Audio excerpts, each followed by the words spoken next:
Today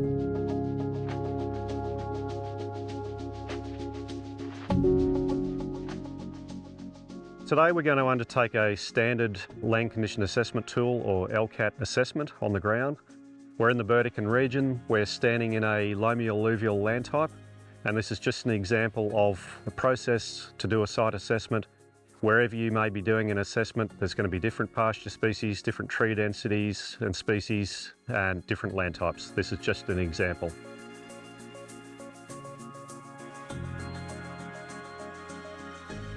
So here we are at the edge of our site. We've walked 25 metres or so away from the vehicle, the track or the fence line, to get away from that edge disturbance. And this is our site out in front of us. So we're going to walk in 50 metres to the centre of the site. That's the coordinate that we capture. But as we walk in, we want to be looking at the features in the landscape. So we can straight away see that there's black speargrass, there's Indian couch, there's stylos, we've got China apple, a pest plant. We're starting to get an idea of what we've got in our overstory. We can see some dead trees. It's always important to, as you're walking in, look at the ground, look around, look up, and start to get a picture of what the site is as you're walking in. Look at the ground cover. Are there erosion features that you can notice on the way in? We can start to see some densities of different pasture species. Walking in, we're disturbing locusts, so obviously there's some part of the total grazing pressure question, and we can start to build a picture of what we're looking at through that walk onto the site. So here we're at the centre of our site. A site is 1 hectare or 100 by 100 metres. It's important to get a bit of an idea, from where you've come in from the edge, a bit of a reference so that you can look in each direction and have an idea of what the extent of that 100 metres is.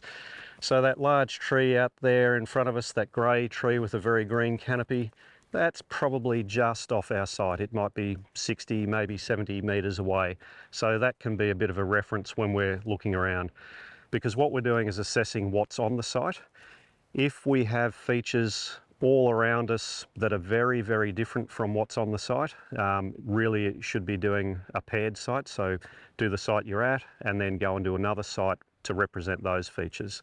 Or it may be a situation where there might have been a recent fire or some other impact, and maybe this site really isn't representative and you should just move it anyway. We're going to select our standard assessment version, and we're going to start filling in the site information.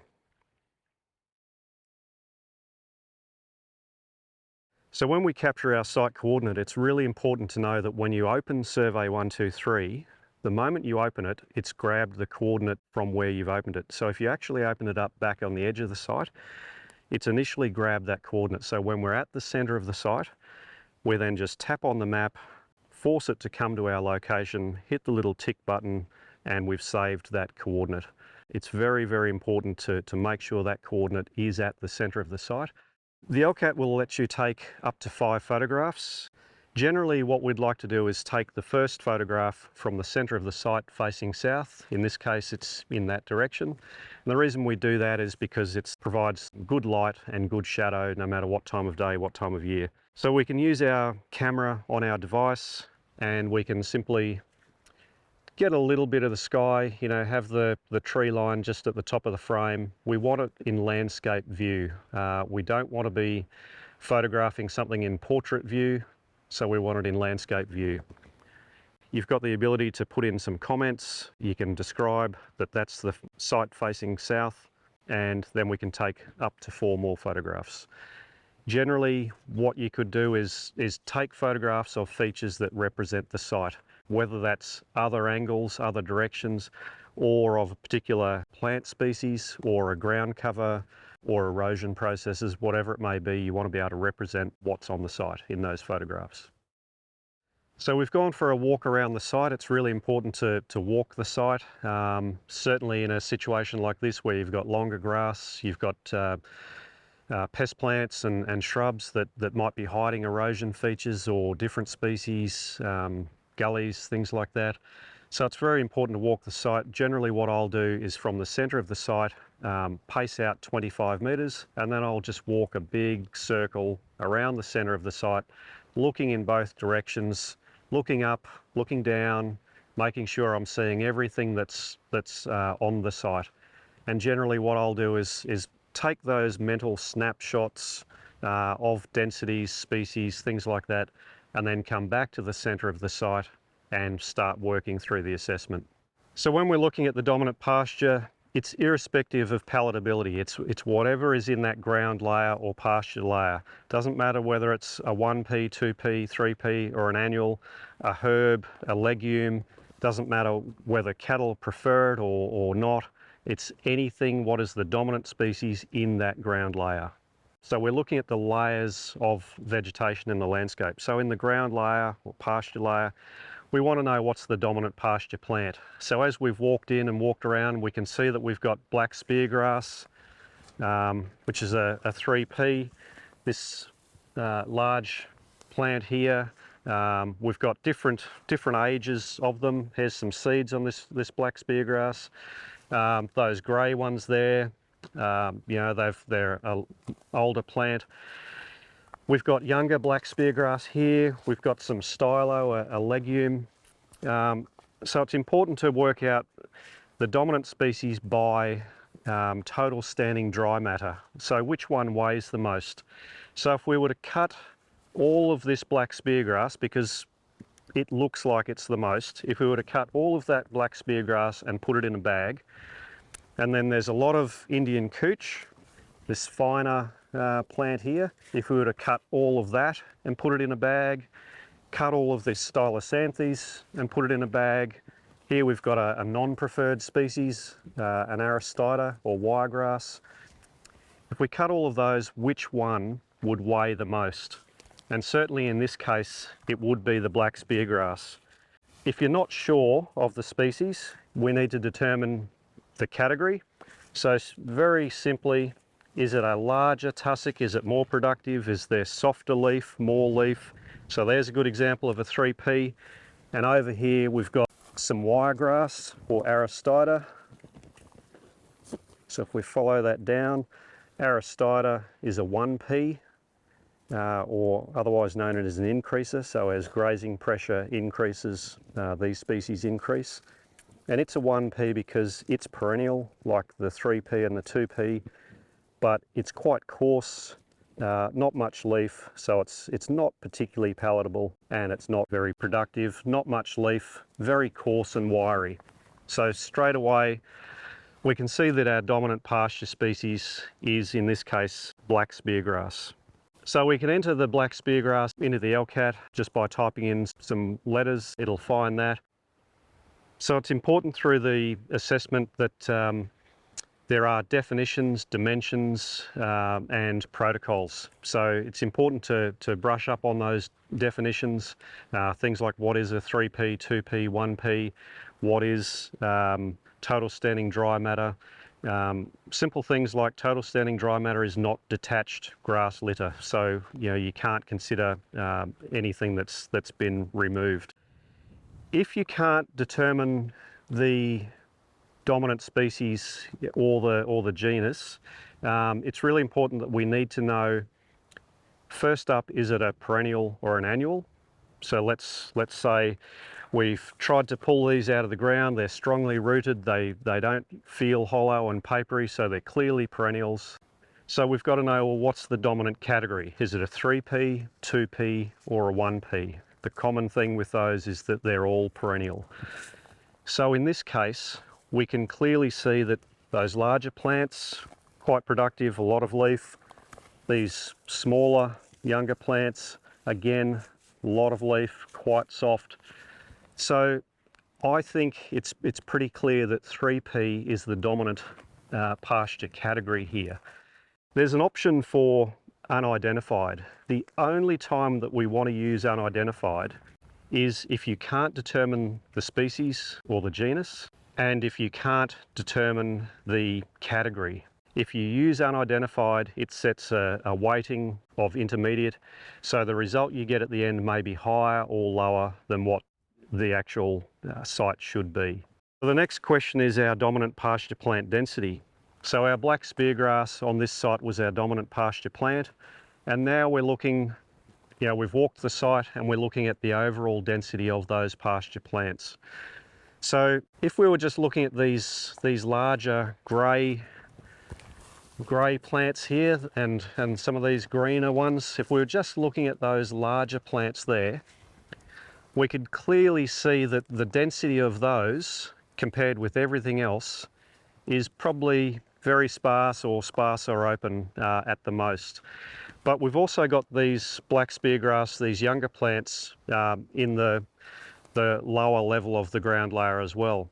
So looking at the density across the whole site of that black speargrass, it certainly is patchy in places. We're in an area where there is a density of probably mid-dense black speargrass, but across the site there are areas where it's more sparse or open, some areas very sparse. So overall across the whole site we'll say our dominant pasture plant density is sparse or open. The next question in the assessment is the dominant pasture plant growth phase. So it's important when you're doing the assessment to read that question, read that supporting text. So in this case, it's what is the development stage of the pasture plant or category chosen as the most dominant. So black speargrass was our most dominant pasture plant, so we need to know the growth phase. There's definitions. Within the definitions, there's keywords that are underlined or in bold. It's important to look at those definitions and look at those keywords that are underlined, because that can really assist you in making the correct determination. In this case, the majority of the plants have matured, they've dropped their seed, so we're going to say phase 4 mature plant. In the standard LCAT assessment in version 2, you can now capture the second most dominant pasture plant and the third most dominant pasture plant. So it's optional in this assessment, but it really is advisable so that you can represent the diversity that's happening. So in this case, we've got lots of species. We've got Indian couch, we've got stylo, we've got a small amount of buffle, we've got wiregrass, we've got some kangaroo grass, we've got Eurocloa. So again, it's a matter of working out which one is the second most dominant by biomass. And in this case, I think it'd be fairly safe to say it's Indian couch. So we'll put in Indian couch. In this case, we'll use the subdominant because it's not the dominant species. And then we'll put in our third most dominant pasture species. So in this case, again, we've got wiregrasses, but they're quite scattered. There's not a lot of bulk in them. It's probably more like our stylo is our third most dominant pasture species in this case. So the next question is the total perennial pasture plant density. The question is, what is the density of all established perennial pasture plants combined? So in this case, we're just looking at the perennial plants, whether it's 3P, 2P, 1P, the stylos that are perennial, anything in all that's perennial, and we're excluding annual plants, because the perennial plants are the most important in our landscapes because they're holding everything together. So in this case, we're looking at all of those species, and it's pretty clear that they're closed or dense because we really can't see gaps amongst them. Pretty much everywhere you look, there is a perennial plant, whether it's a black speargrass, a wiregrass, an Indian couch, or a stylo. They're touching and overlapping, so they're closed or dense.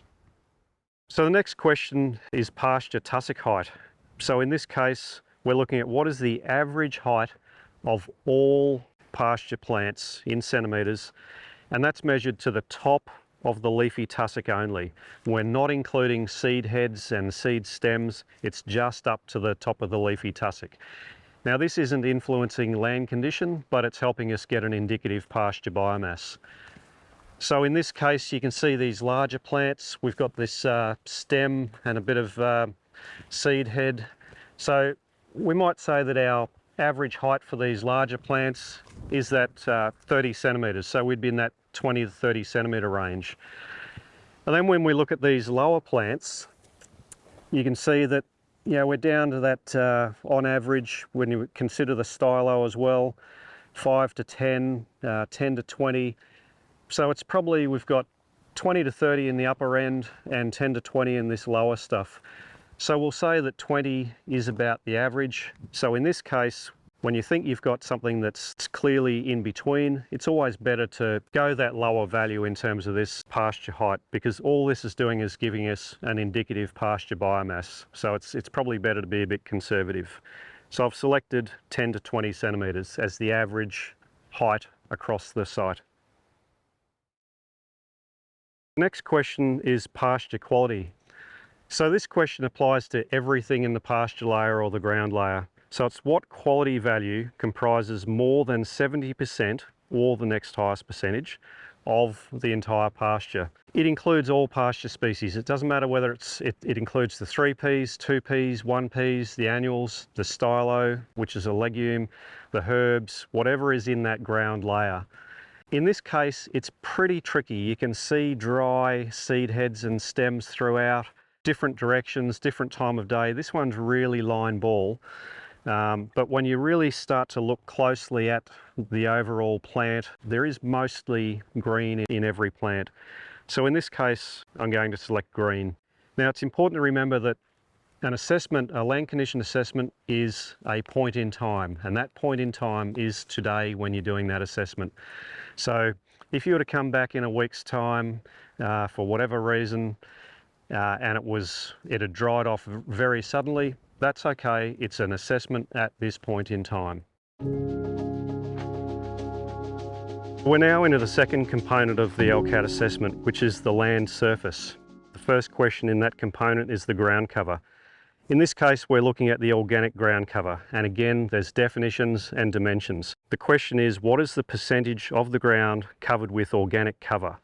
Organic cover includes pasture plants, grass, shrub and tree leaf litter, so anything that's been detached, woody litter such as sticks and logs, and organic crusts, otherwise known as cryptogams. Now it's important with the ground cover that we're looking at that sort of canopy cover. So we're imagining the canopy looking down. It's anything that's intercepting a raindrop from hitting that soil.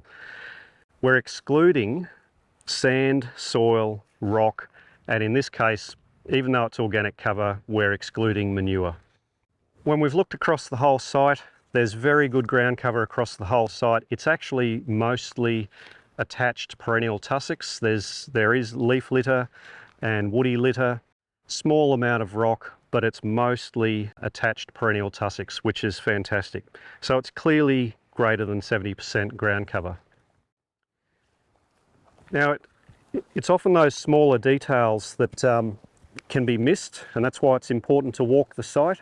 So over here we've got some organic crusts or cryptogams. Now these protect the soil surface from raindrop impact as well.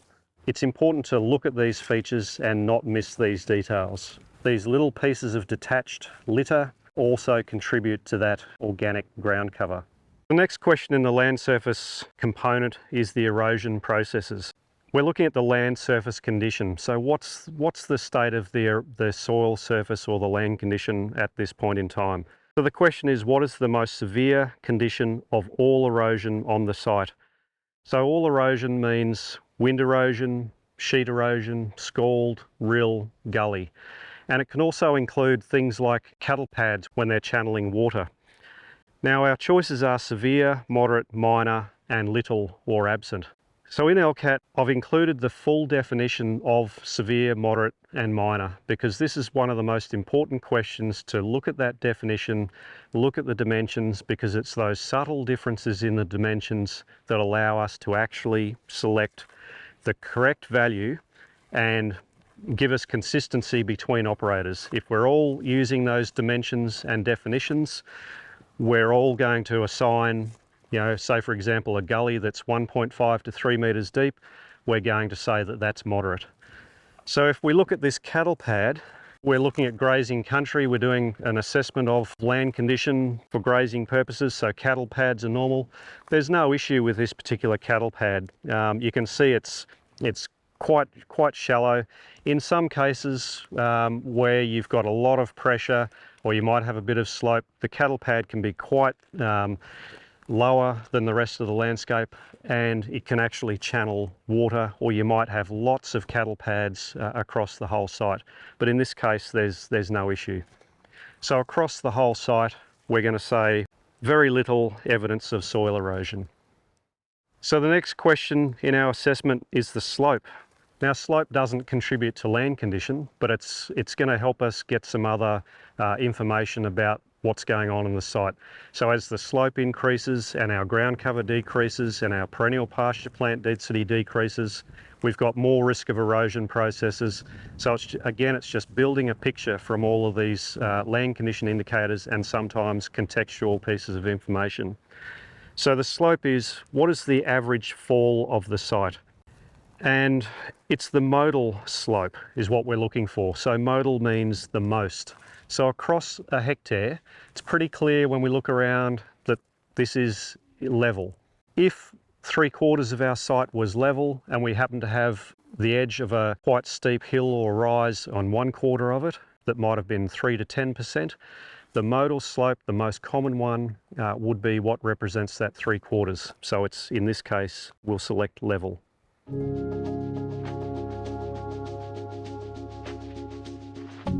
The next component of the assessment is the pest plants and animals. This question is, what is the most dominant pest plant, or the one that is impacting land condition the most? Now, it's important to note again the definitions of pest plant for this assessment. Pest plants are only those species that are listed as pest plants in the Biosecurity Act, Queensland. So we don't want to use plant species that a landholder or yourself might consider is out of place there. It is only those species that are in the Biosecurity Act. It's also important not to use the other option, even though it exists, and we'll cover that in a separate video. So in this case, we've got China apple is the dominant pest plant. So we're going to search for that in our list and select China apple. The next question is total pest plant density. So this standard version, we're just looking at the dominant pest plant and then the total of all pest plants if there are more than one species. So the total pest plant density, what is the density of all pest plants on the site? So it's the combined density of those pest plants. So in this case, the total pest plant density across the whole site, and there's some patchiness. There are areas where it's sparse or open, but overall we'll assign a total pest plant density of mid-dense. The next question is pest plants seeding or flowering. Why is that important? LCAT can be used for lots of different programs. And in some situations where you've got pest plants seeding, you might not want to undertake certain activities. So the question is, are any pest plants on the site seeding and or flowering? So it applies to any pest plant on the site, not just the one that you've called the dominant. So in this case, we've got none, flowering, seeding, or both. But in this case, we'll select none. The last question in this pest plants and animals component is the dominant pest animal. This question isn't considered part of the land condition assessment if there is an impact from that pest animal, such as pigs ripping up the pasture, or rabbits reducing ground cover through burrows and collapsed burrows, things like that. Those impacts will actually be picked up in the pasture component assessment. It might be reduced density, it might be reduced ground cover, it might be increased soil erosion because of that pest animal activity.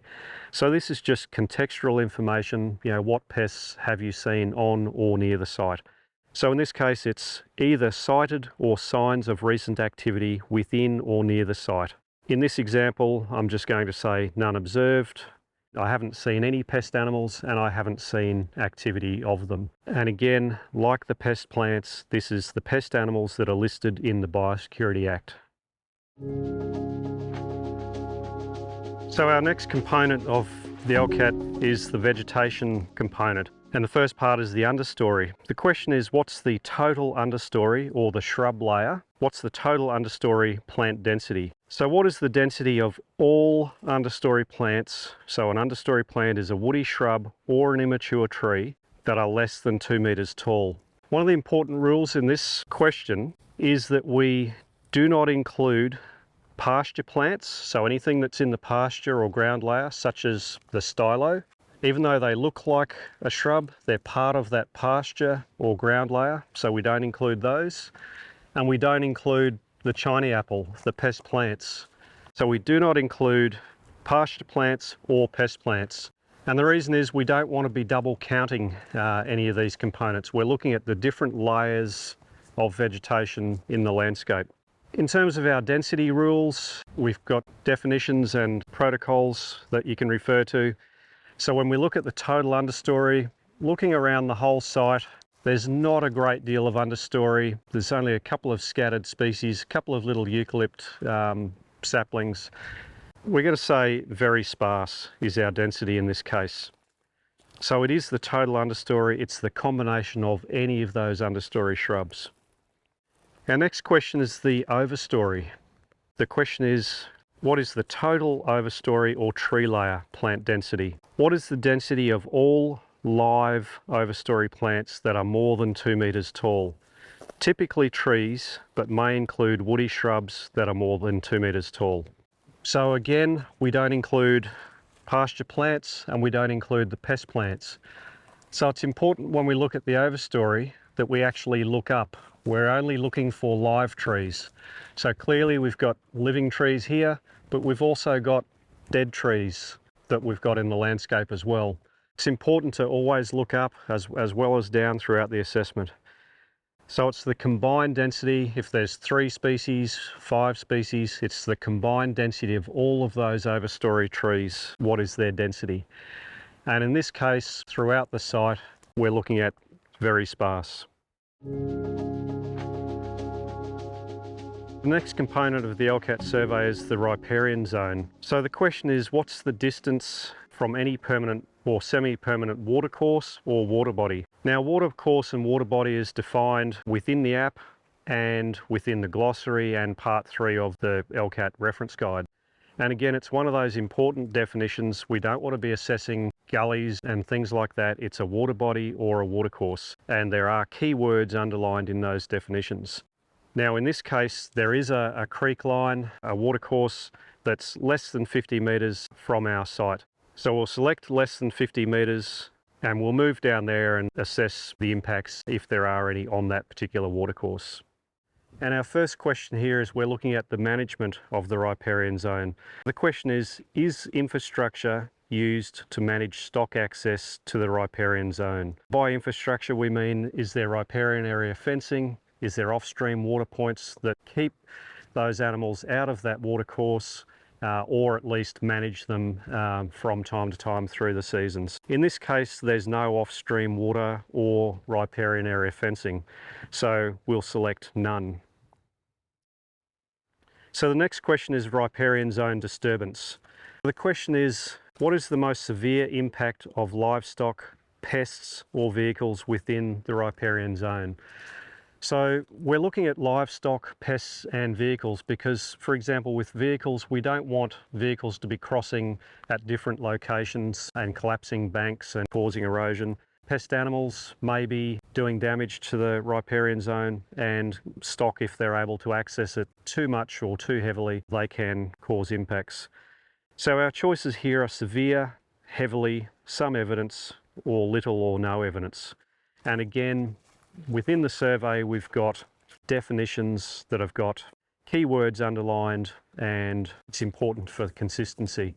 So generally across the riparian areas, we've looked on both sides, and it's important to only look on both sides if you can safely.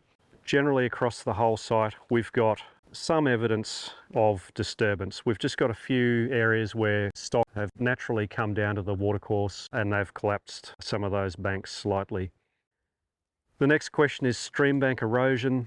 So what is the relative stability of the sited stream banks? The relative stability of what you can see, and again, we have to be really conscious of your personal safety. If it's too difficult to actually see those stream banks, there's some protocols around that. We just select moderately stable. So that's not penalising in any way, shape or form. It's just saying that we can't be sure, but we'll give it some impact. But in this case here, we can see the stream banks. We've crossed from one side to another. We've got some undercutting. We've got a small amount of slumping where those where cattle have come through that watercourse. Our choices are unstable, moderately stable, or stable. So in this case, it's all looking in pretty good shape. Up and down, we've had a bit of a wander. Just where we are here, there's that little bit of animal access, but overall, we're going to select stable or less than 5% affected. So the next question is watercourse profile. What is the most dominant profile of the watercourse adjacent to and immediately up and downstream from the site? So we've got three choices there, and that's just looking at what's the cross-sectional shape of that watercourse. And in this case, it's a single discrete channel. So that's what we have. We don't have multiple channels, it's just a single discrete channel. Then we look at stream bank slope in degrees. So how steep is the bank? What is the dominant angle of the stream banks observed adjacent to and immediately up and downstream from the site? So this is just looking at bank angles, and this can help us understand the erodibility of different banks, whether they're prone to collapsing, block fall, or whether it's more likely that it's just undercutting or some slumping. Generally, the angle of this bank, it's a bit mixed, but it's probably in that 40 to 70 degree bank slope. So then we look at dominant bank sediment size. What is the dominant size of the sediment the bank is composed of? So we range there from boulders through to gravel, sand, and then to silt or clay. In this case, our dominant bank sediment size is sand, so we'll select sand. So the next one is average bank height in metres. What is the estimated average height or the depth of the stream bank that's observed? So in this case, we can see the stream bed, so we can see the stream bank height. If you can't see the bed, if there's water in there, then it's the bank height to that current water level. In this case, we can see the bed, so we'll say 1 to 3 metres on average throughout the zone that we're looking at. The next question is average watercourse width in metres. What is the estimated average width of the watercourse? Again, observed adjacent to and immediately up and downstream from the site. And it's typically from the top of the high bank on one side to the top of the high bank on another side. So in this case here, we'd be looking at in the range of 3 to 10 metres. The last component of the assessment is the site impacts. So is there anything happening on the site, any impacts on the site that are influencing the land condition? So this includes total grazing pressure and then other site impacts. So the total grazing pressure, it's not a mandatory question. You don't have to fill it out. If you're not sure, that's okay. If you do put in some total grazing pressure values, it then becomes mandatory to record what kind of impact they are. So the total grazing pressure is what animals are contributing to the total grazing pressure and what are their impacts. And in this case, you can select one or more, or you can skip it entirely. So our total grazing pressure includes pressure from cattle, calves, sheep, horses, rabbits, kangaroos, wallabies, goats, deer, pigs, locusts, and there's also an option for other. In this particular site, there's been very light impact from cattle, so we'll select the cattle pictogram and select light.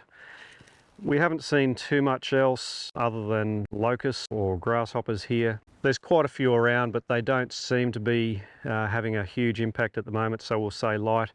And we have seen quite a bit of scats from kangaroos, so we'll put that as light as well.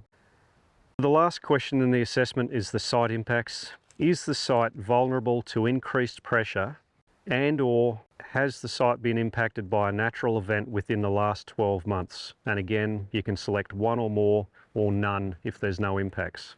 So what this is really about is what's happening on the site. Is the pasture condition, the density, the species present because there's been a recent fire or flood? Has it been subjected to quite significant drought? Has the overstory density been reduced because there's been a storm or cyclone and those trees are laying down? Now, an important thing is that if there has been a recent fire or flood, should you be doing the assessment at this time? If you want to see what the impact of that fire or flood is and then come back later and see how it's recovered, it's certainly valuable information. So in this particular case, I'm just going to select no impacts. The last part is comments. That comments field allows you to record anything that describes the site that we haven't captured in other information. So in this standard assessment, we're not recording the tree or understory species. So I could put in here, just for a further information, I could put in Eucalyptus tessellaris or Moreton Bay ash, because that's the dominant tree species around. And I could also record that there's some bloodwoods and there are some dead overstory trees on the site. So we can just fill in that information if we wish. And then we move on to the results page. We've covered what happens if you don't see results previously. So we tap on the load survey, tap on calculate result, and we get our land condition on this particular site. And we can talk about those results and how to interpret them.